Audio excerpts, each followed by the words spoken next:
Je suis arrivé à Fougères en septembre 2004 comme chef d'agence de l'agence de Ouest France à Fougères, comme journaliste.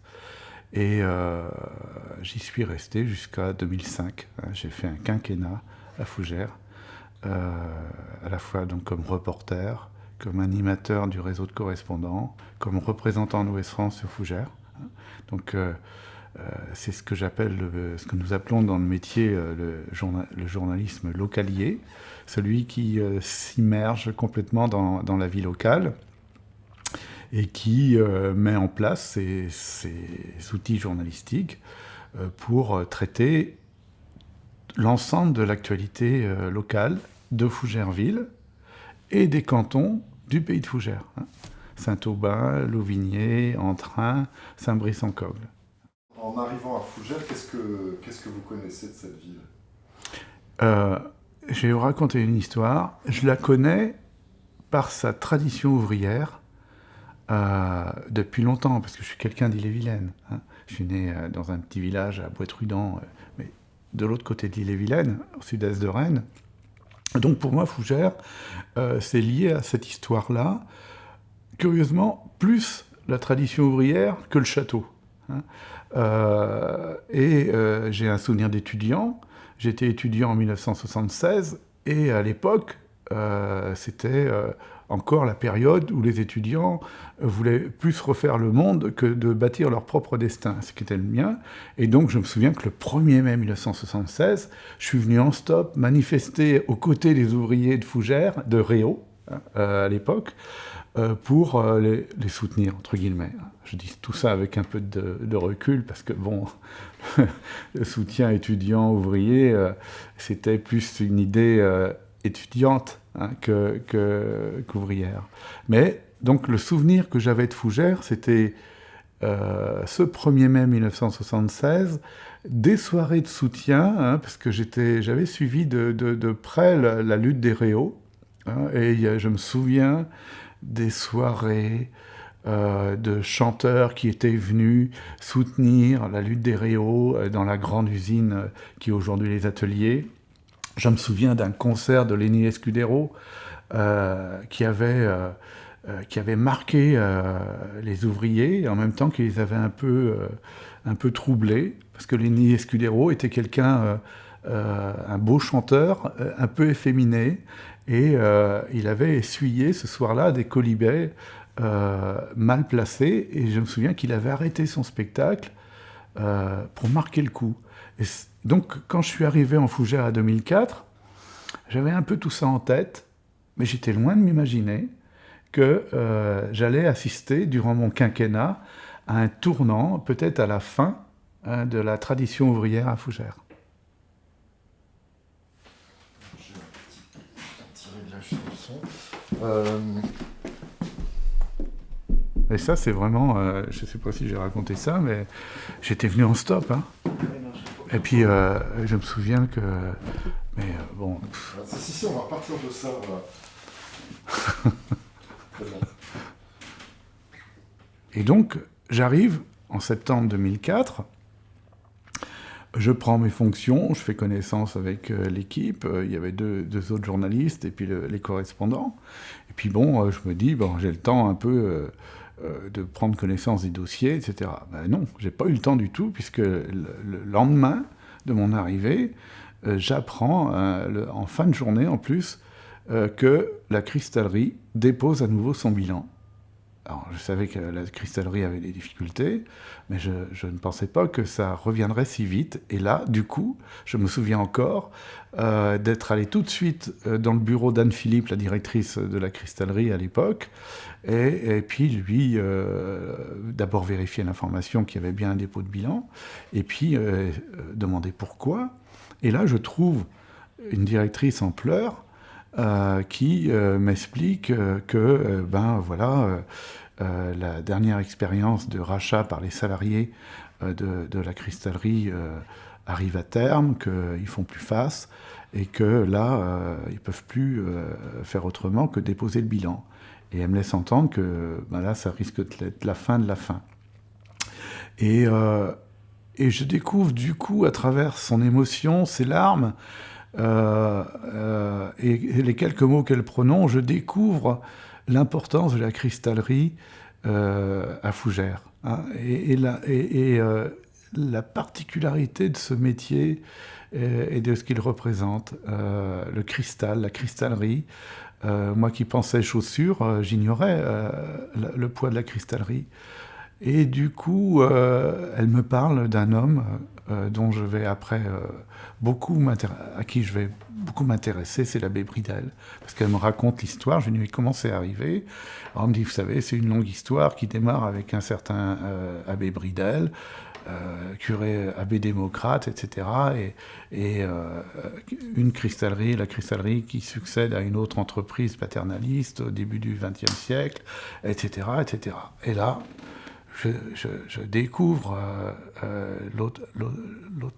le miroir, l'autre envers de l'histoire, et je réalise là que je rentre dans un dossier qui va me mobiliser pendant des semaines et des semaines. Et de fait, la cristallerie va dépose son bilan,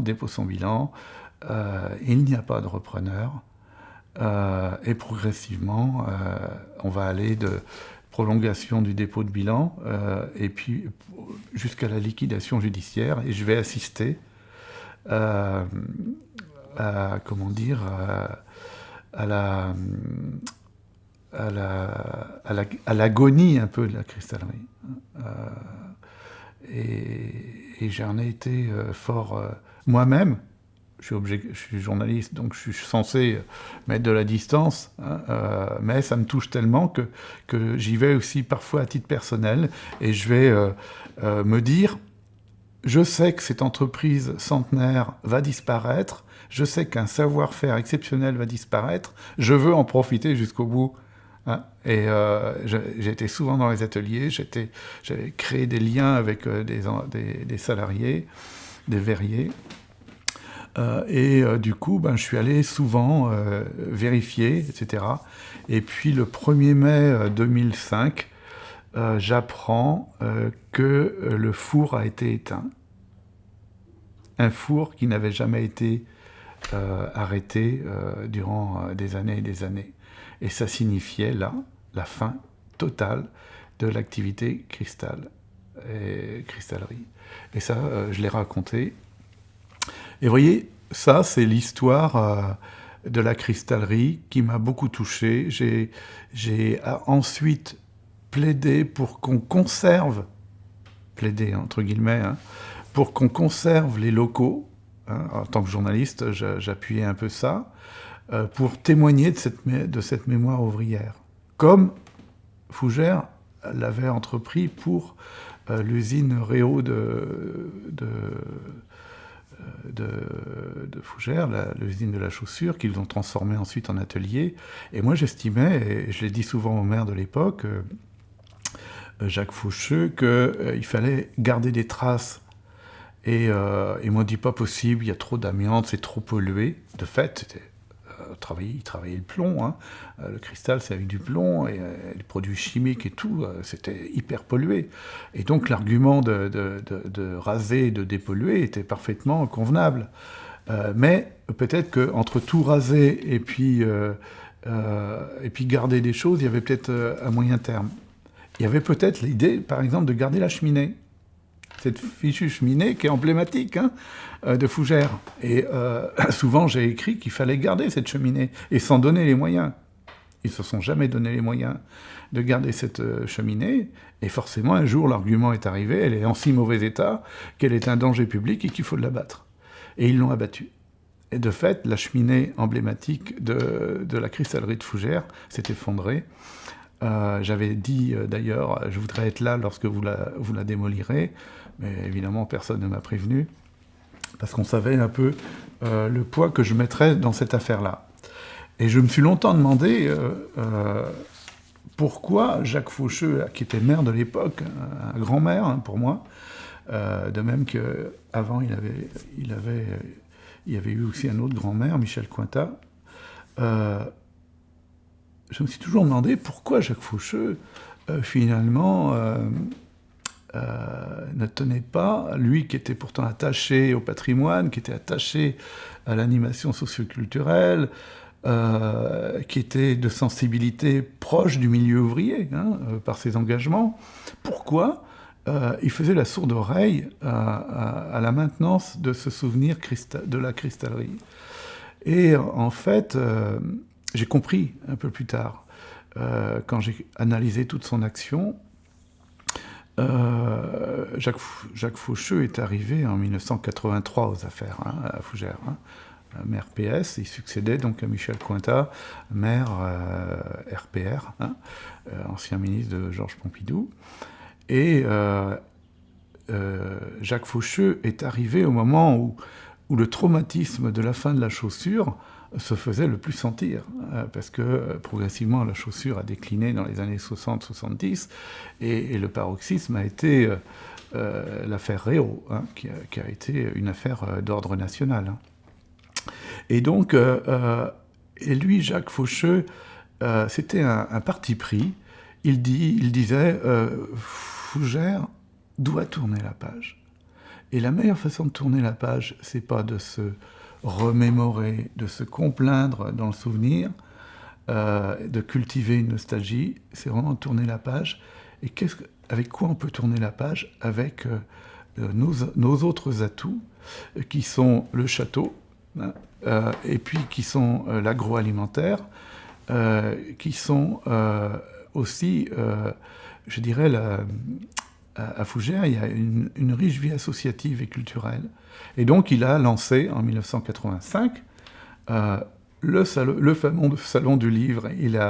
Et au moment des 20 ans, j'étais là donc en 2005, il avait fait un discours qui expliquait pourquoi il avait fait le Salon du Livre. Et qu'à l'époque, pour lui, ça avait été un pari. Face au marasme économique sur lequel on n'avait plus prise, eh bien, il fallait redonner à Fougères de la fierté et de l'engouement autour de la culture et par la culture. Et du coup, il a créé ce Salon du Livre Jeunesse qui tient toujours aujourd'hui, qui a été animé par quelqu'un que j'ai beaucoup apprécié, même si je l'ai beaucoup titillé, Marc Baron. Et j'ai compris ça, en fait. J'ai compris ça, vous voyez, en 2005, à travers son discours pour les 20 ans du Salon du Livre Jeunesse. Donc voilà la cristallerie. Donc rien n'a pu être conservé. Je pense que le maire de Fougères, Jacques Faucheux, n'a pas voulu, pas par inertie paresseuse, mais par choix, n'a pas voulu garder trace de ça.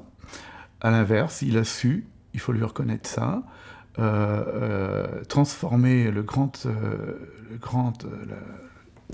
bâtiment d'usine de Réau en atelier, et je pense que ça va marquer l'histoire de Fougères. Voilà. Donc, j'en fais mon deuil, en quelque sorte. Vous voyez, je vous parle comme si j'étais fougerais, moi. Et en fait, je fais mon deuil de la cheminée.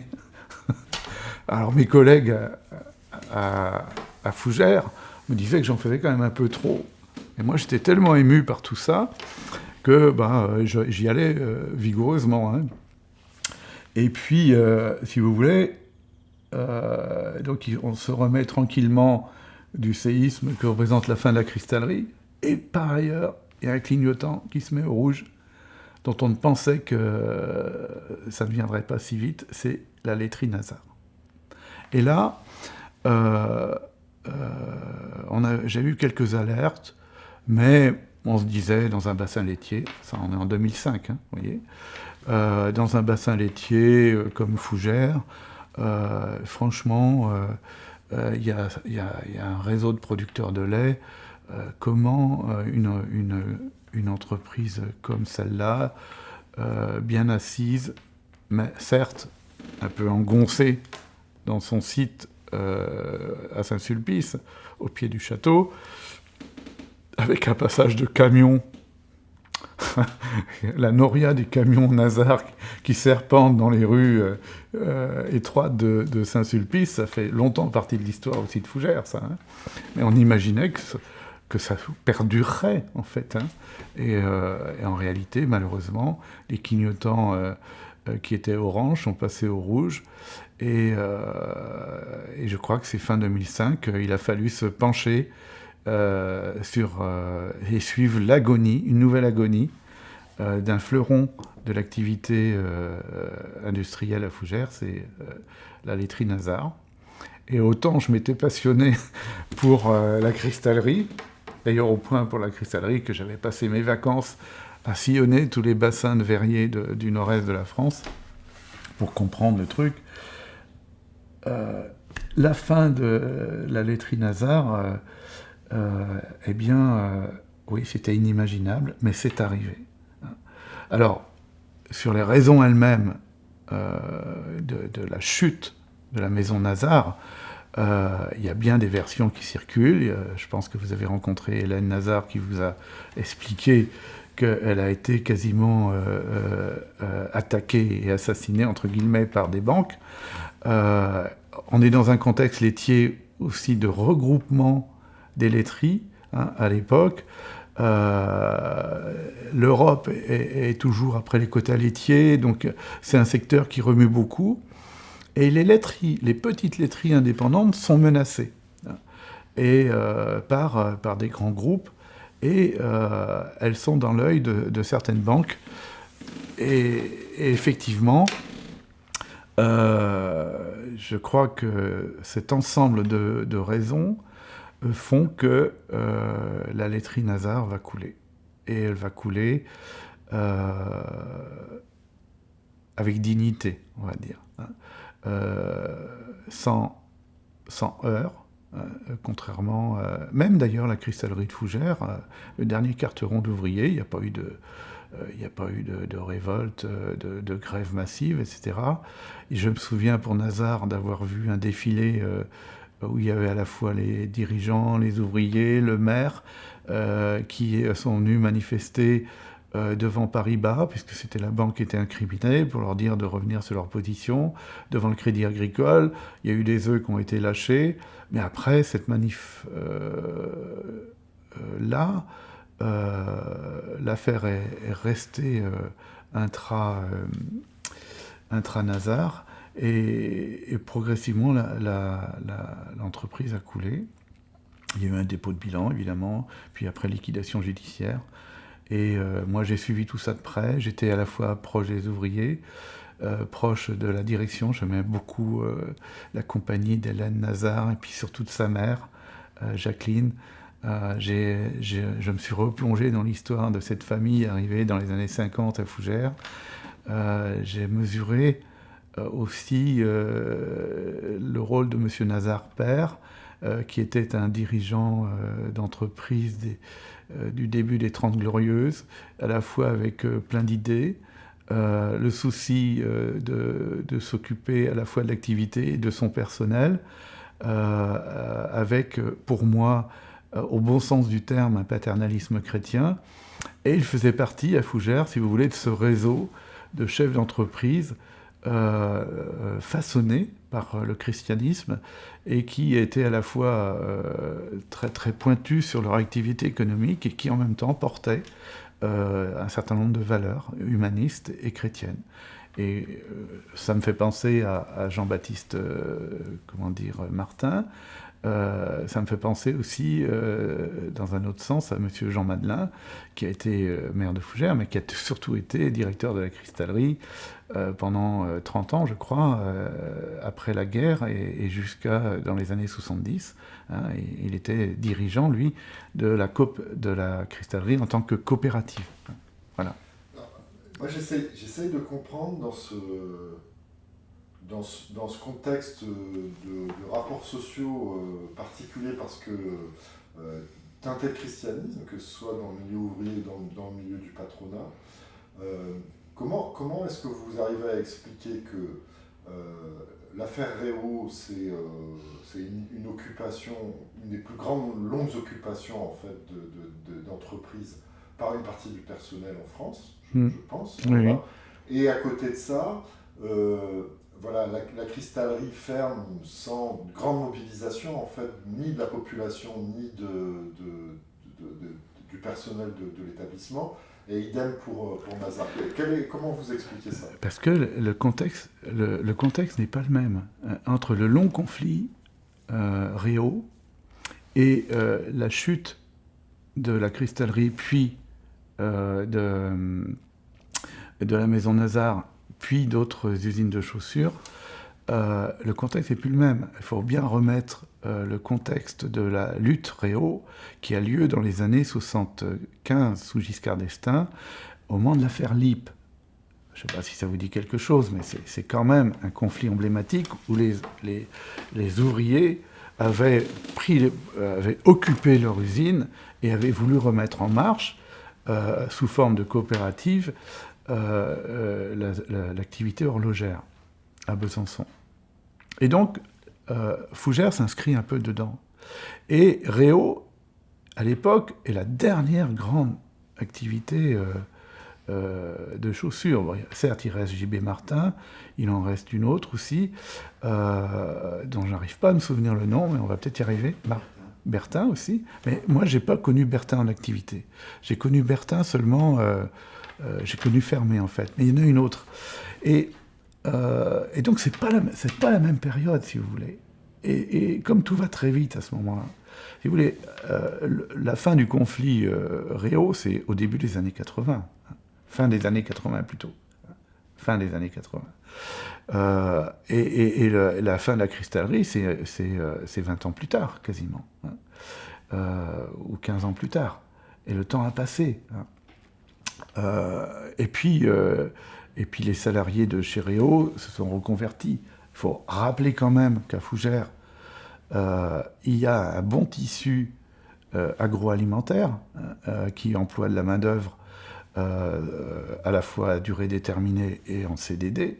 Donc il y avait eu moyen de redéployer le personnel. Et puis on était encore une période, il y avait encore du boulot, mine de rien. Tandis que c'était un peu différent après.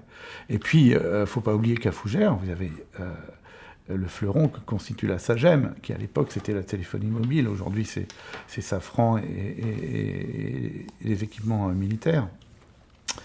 Donc, si vous voulez, c'est pas la même période. Et moi, j'explique ça un peu comme ça, même si finalement, quand on analyse bien le conflit Réau, autant que j'ai pu le connaître, quand je vous parlais des patrons chrétiens tout à l'heure, il y en avait aussi un autre, c'est Hippolyte Réau, qui était le patron donc, de l'entreprise Réau. Réau, Nazar, Jean Madelin, JB Martin, et puis d'autres, tout ça, c'était vraiment... et Réau avait fait aussi, pour son personnel, avait fait des propositions, des avancées, de partenariat, d'intéressement, de participation, comme on disait. Ce qui n'a pas empêché un conflit dur, mais qui s'inscrivait dans une époque. Et puis c'est un conflit, quand on le regarde de près, qui était aussi travaillé par des tensions intersyndicales.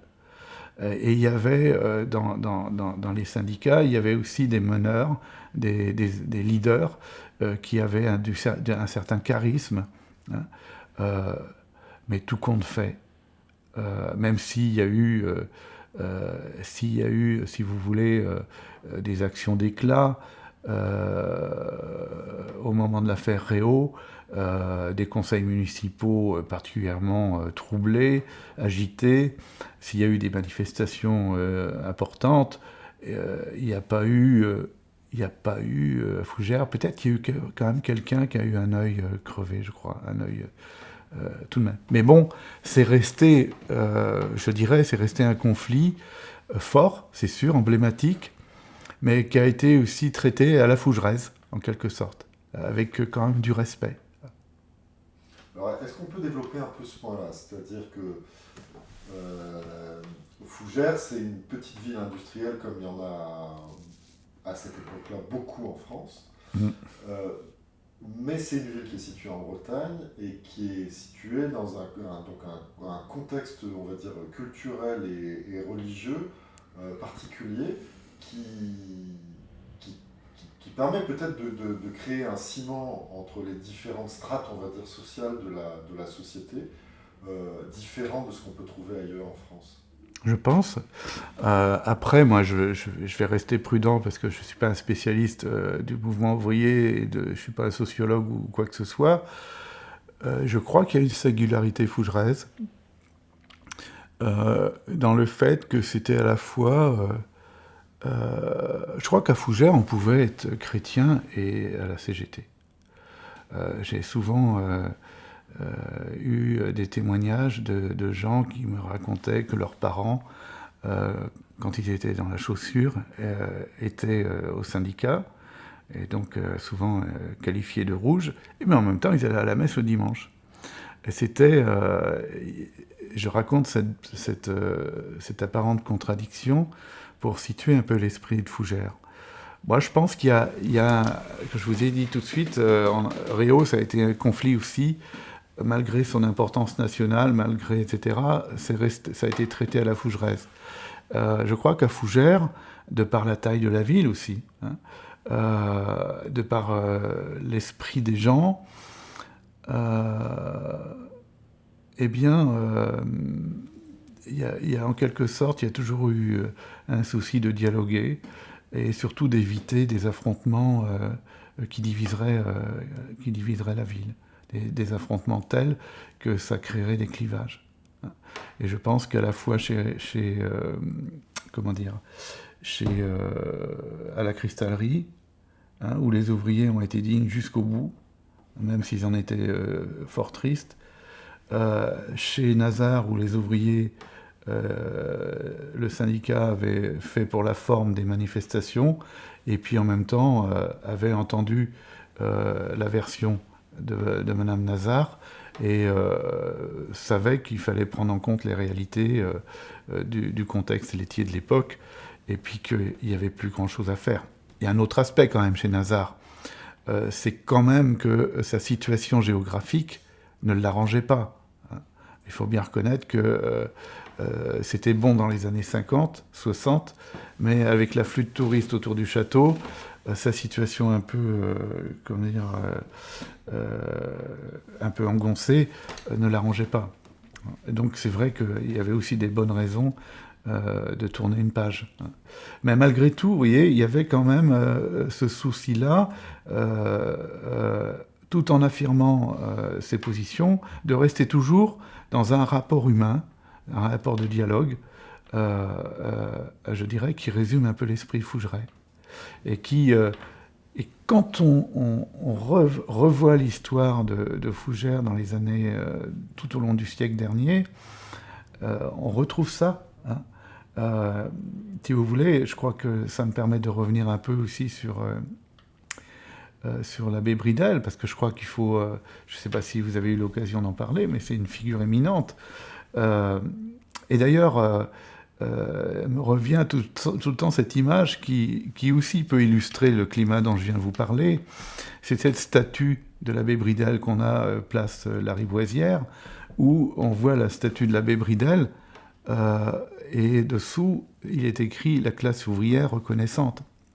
Si vous voulez, le 1er mai, les syndicats, après avoir été à la messe, ils allaient à Saint-Léonard, ils descendaient et ils allaient déposer une gerbe devant le monument, la stèle de l'abbé Bridel, pour lui rendre hommage. Vous voyez, cette alliance, je dirais, de la sensibilité ouvrière à cet esprit de respect et de sensibilité chrétienne. L'abbé Bridel, c'est une figure à Fougères. C'est quand même lui qui a fondé la cristallerie, qui était donc ce qu'on appelle un abbé démocrate. Ce sont ces abbés, je dirais, les curés rouges de l'époque, au début du XXe siècle, qui avaient, dans leur mission de prêtre, appliqué à la lettre l'encyclique Rerum Novarum du pape Léon XIII, qui invitait le catholicisme à, s'inscrire dans la République. Hein, on n'est pas encore en 1905, on est à la fin du 19e, et 2, à se préoccuper de la condition ouvrière. Et donc c'est ça qui alimente la fondation de la cristallerie au début du XXe siècle. À Laignelet, il y a une verrerie paternaliste où il y a une emprise totale du patron sur les ouvriers et des conditions de travail très dures. Et l'abbé Bridel arrive dans ce contexte à Fougères comme vicaire, et fort de ses idées démocrates, il prend position lors d'un conflit avec les leaders syndicaux, et ça aboutit progressivement, d'une part, à la fermeture à un lock-out, et tous les salariés de la verrerie sont liquidés, sont virés, et du coup, l'abbé Bridel, se sentant redevable à l'égard de ces ouvriers qu'il avait soutenus et qui ont été virés, fonde la cristallerie, place du Chêne Vert, et sous forme de coopérative. Et c'est le début de cette histoire dont moi, j'ai couvert la fin. Et en même temps, cet abbé Bridel, qui était très entreprenant, et c'est ça aussi sans doute qui l'a fait mourir jeune, s'est donné sans compter pour créer d'autres coopératives, avec l'idée que si les gens voulaient assurer leur propre destin, ils n'avaient qu'à créer leur boulot ou créer leur activité. Il y a eu des coopératives de chaussures, des coopératives de nourriture, je crois, etc. Il y a eu plusieurs coopératives qui ont marqué l'histoire de Fougères. Quelque part, c'est ça aussi Fougères, hein, c'est cet esprit de sensibilité ouvrière, mais de coopération. Et dépasser les affrontements pour arriver à des solutions.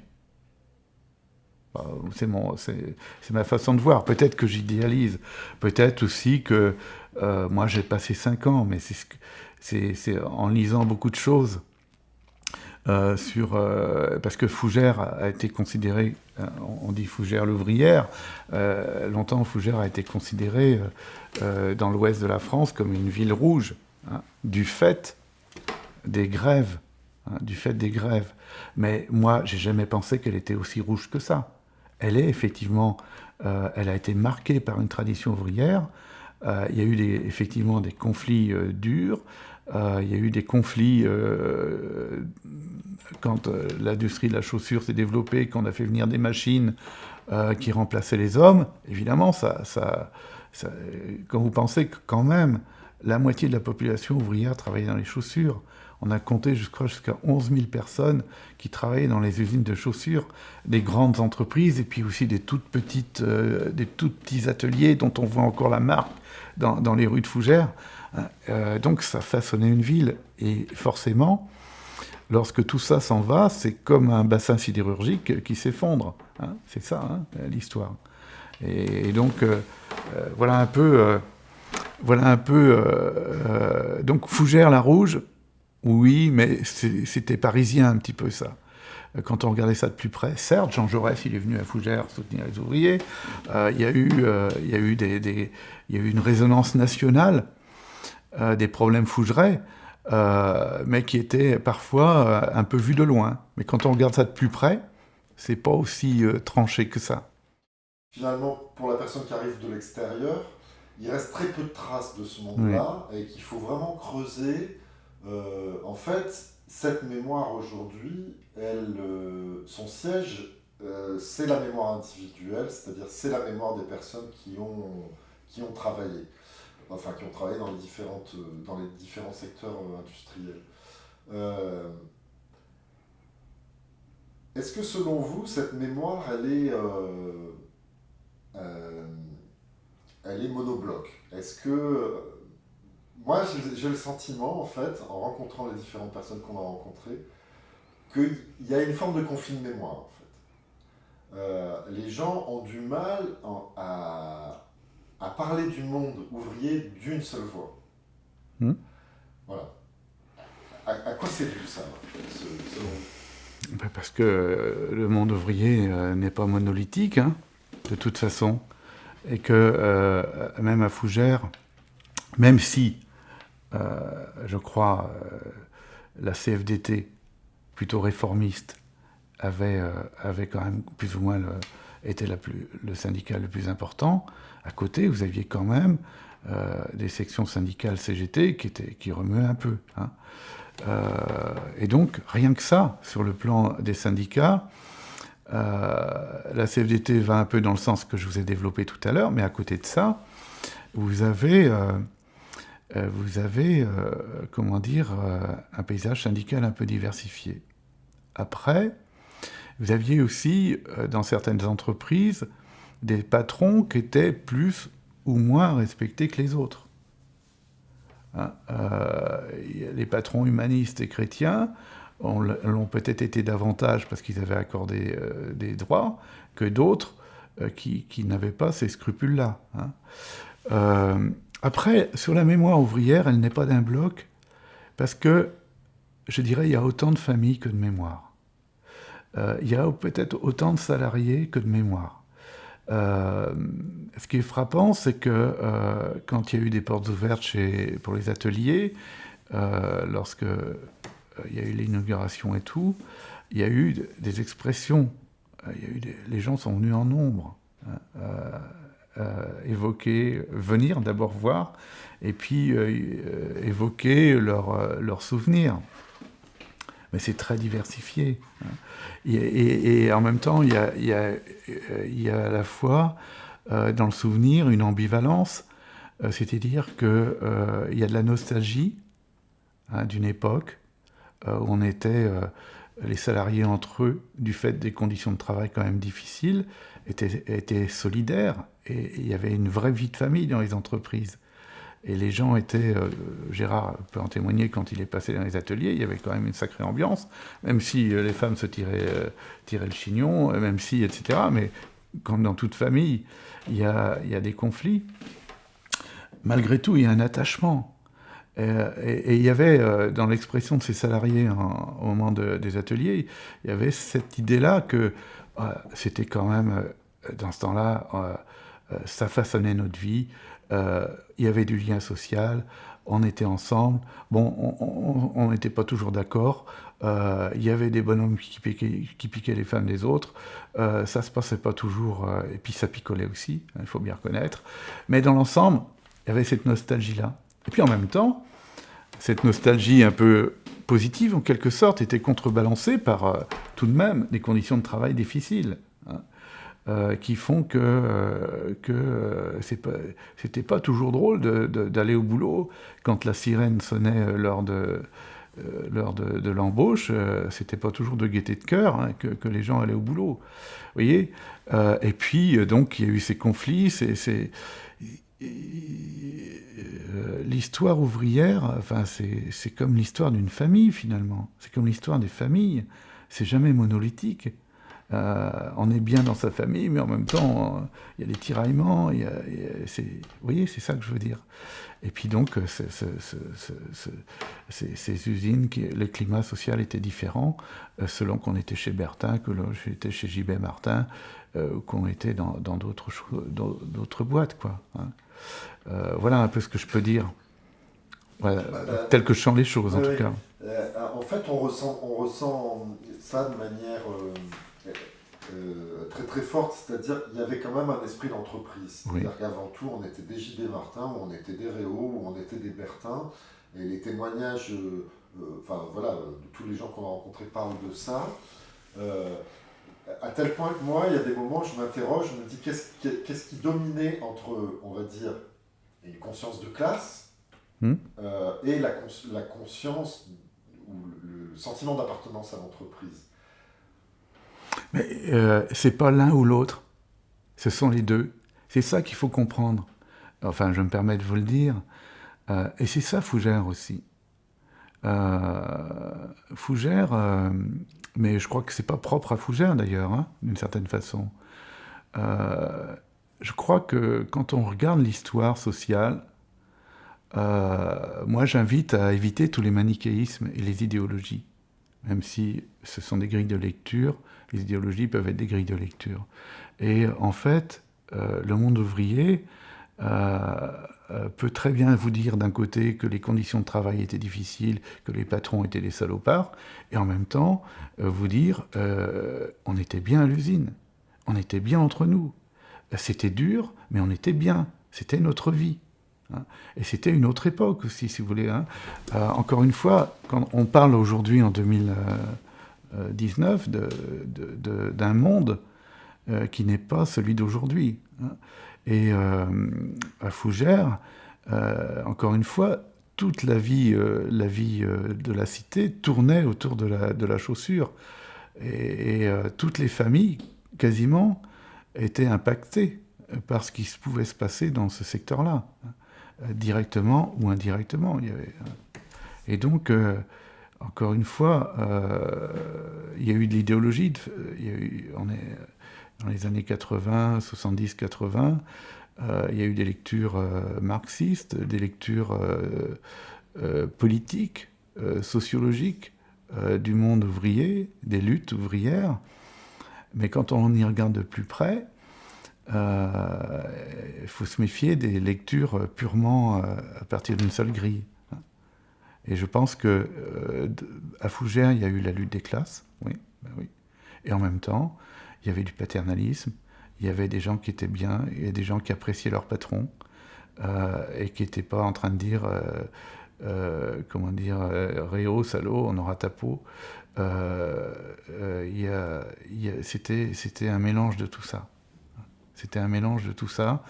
Et finalement, ça n'empêchait pas le ressentiment, mais ça n'empêchait pas non plus la reconnaissance. Et donc, c'est ce mélange-là, pour moi, hein, mais encore une fois, je le dis avec prudence, qui m'a fait, je pense, qui marque un peu la singularité fougeraise. Donc, Fougères-la-Rouge, oui, mais attention, à prendre avec des précautions, et surtout éviter des grilles d'interprétation trop marquées, en fait.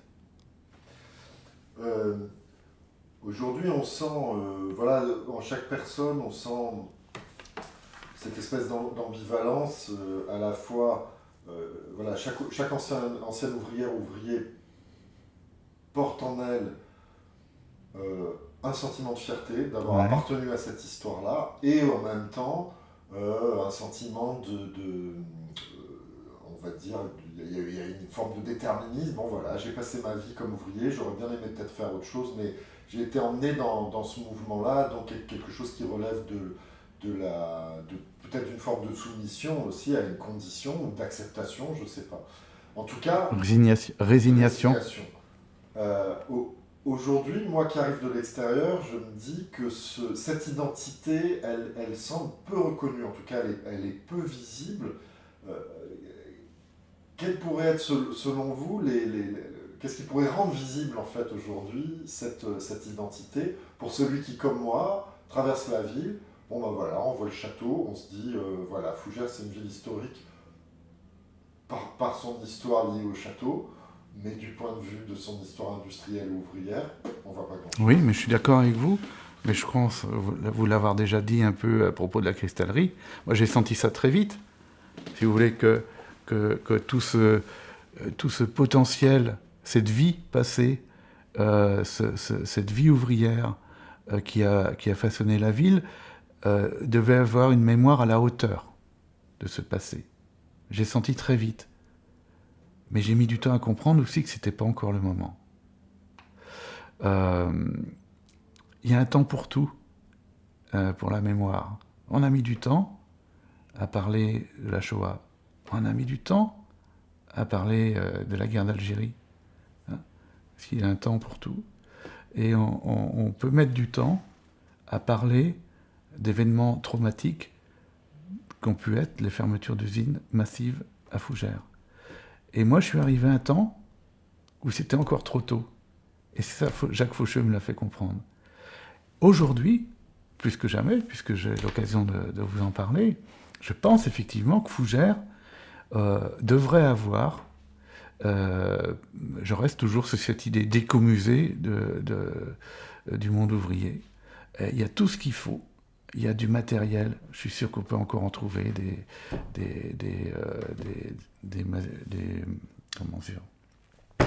comment on appelle ça, les machines à faire des chaussures. Enfin bref, il y a encore, je pense que Jean Hérisset saurait vous le dire, il y a encore du matériel, il y a encore un peu de mémoire. Hein. Alors on a fait des petites choses, hein, il faut pas, si vous allez aux ateliers, vous verrez qu'il y a un peu de matériel et il y a une histoire. Mais bon, c'est juste pour la forme. Hein. Je crois qu'on a parlé aussi d'un musée où on réunirait la mémoire de Jean Guéhenno, parce que je vous en ai pas parlé, mais c'est sûr que Jean Guéhenno, quand on lit son livre sur la mémoire de Fougères, on comprend mieux aussi l'esprit des Fougerais à l'époque. Donc ils veulent faire un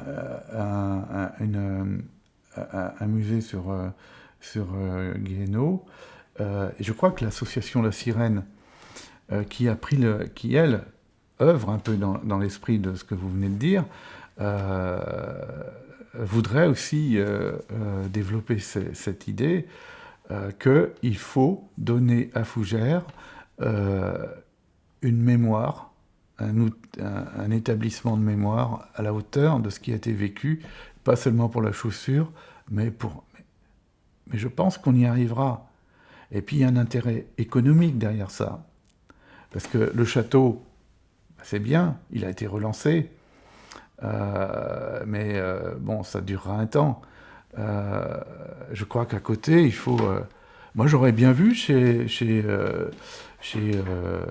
Nazar, j'aurais bien vu que ces bâtiments-là qui restent, ce site-là, soit un site dédié à la mémoire ouvrière de Fougères. Je ne sais pas si Madame Nazar m'écoute en ce moment, mais ben oui, pourquoi pas. Après tout, c'est à côté du château, c'est là où viennent les gens. Il ne faut pas les emmener là-haut en ville, il faut les faire rester ici et leur dire, Fougères, un passé médiéval, un beau château, mais ça a été aussi au XXe siècle, ou au XIXe et au XXe, une grande aventure ouvrière, celle de la chaussure, celle de la cristallerie, celle du lait. Et en plus, on a des références littéraires. On a Guéhenno, enfin, on a eu Jaurès à Fougères. Il y a plein de choses. Je crois qu'il faut une ambition de mémoire. Mais ça, c'est une affaire de génération. Vous ne pouvez pas demander à une génération qui a subi le traumatisme de s'investir dans la mémoire. En revanche, c'est le rôle des petits-enfants. C'est comme pour les soldats. Les soldats qui sont revenus des guerres en ont peu parlé après. Et la génération, les enfants, ont filé comme ça aussi, ont obtempéré. Mais c'est les petits-enfants qui viennent dire il faut se souvenir. Et il ne faut pas laisser perdurer. Et voilà. Et je pense que c'est ça vers lequel il faut aller. Qu'est-ce que vous savez de la transmission de la mémoire ouvrière à l'intérieur des familles d'ouvriers aujourd'hui? Est-ce que c'est quelque chose qui circule ou est-ce que voilà... Je ne suis pas sûr de ça. Je ne suis pas sûr de ça. Il y a sûrement des familles qui ont cultivé ça. Mais vous savez, encore une fois, nous on parle d'aujourd'hui, 2019, où la notion de patrimoine, de transmission, de culture, c'est fort. Peut-être parce que c'est un monde d'aujourd'hui où tout semble éphémère. Mais pour cette génération-là, ils ont eu surtout envie de tourner la page. Ou après leur vie ouvrière, ils n'ont pas eu envie de revenir sur leurs années. Bon, d'accord, ça y est, on a vécu ça, point barre. C'était bien et c'était pas bien. Et puis voilà. Et puis on n'avait pas forcément envie, ces gens-là n'avaient pas envie pour leurs enfants qu'ils connaissent leur destin d'ouvrier. On a tous envie que nos enfants s'élèvent socialement. Donc vous voyez bien que c'est... du coup, c'est sûr qu'il y a sûrement pour une génération ou deux de parents qui ont vécu dans les usines, ils n'ont pas eu envie de dire à leurs enfants souvenez-vous qu'on a été ouvriers. Ils ont eu envie de leur dire vous échappez-vous de notre condition à nous et élevez-vous. Et donc forcément, ça altère la transmission. Mais moi, je crois beaucoup à ce que je viens de vous dire. Je pense que la transmission, et j'encourage plus les petits-enfants à interroger leurs grands-parents, ce que ne feront pas les enfants. Et ça, je suis sûr que c'est vrai pour beaucoup de souvenirs où il y a eu du traumatisme. il faut un temps de deuil, un temps d'éclipse, hein, un temps de repos. Et puis c'est les petits-enfants qui peuvent pousser. Et du coup, en interrogeant leurs grands-parents, ils peuvent du coup remettre en route aussi leurs parents. Enfin, moi, je crois beaucoup à ça. Je l'ai vérifié sur 14-18, parce que j'ai beaucoup travaillé sur 14-18. Et j'ai aussi lu des choses sur l'Algérie et puis la Shoah et tous les traumatismes liés à la Deuxième Grande Guerre mondiale. Et je reste optimiste. Hein. Je reste optimiste, mais c'est l'affaire des petits-enfants. Et moi, je pense aussi qu'aujourd'hui, on ne peut, dans notre monde qui va si vite, on ne peut que tenter quand même de fixer les choses, hein, parce que ça va trop vite et on perd trop de choses. Et ce que vous faites, pour moi, va dans le bon sens. Hein. Vous allez fixer les choses et vous allez voir que lorsque votre documentaire sera fait, que vous le projeterez, vous verrez des générations concernées, ceux qui survivent, peut-être des enfants de ces gens-là, mais surtout des petits-enfants. Une troisième génération. Je suis sûr de ça.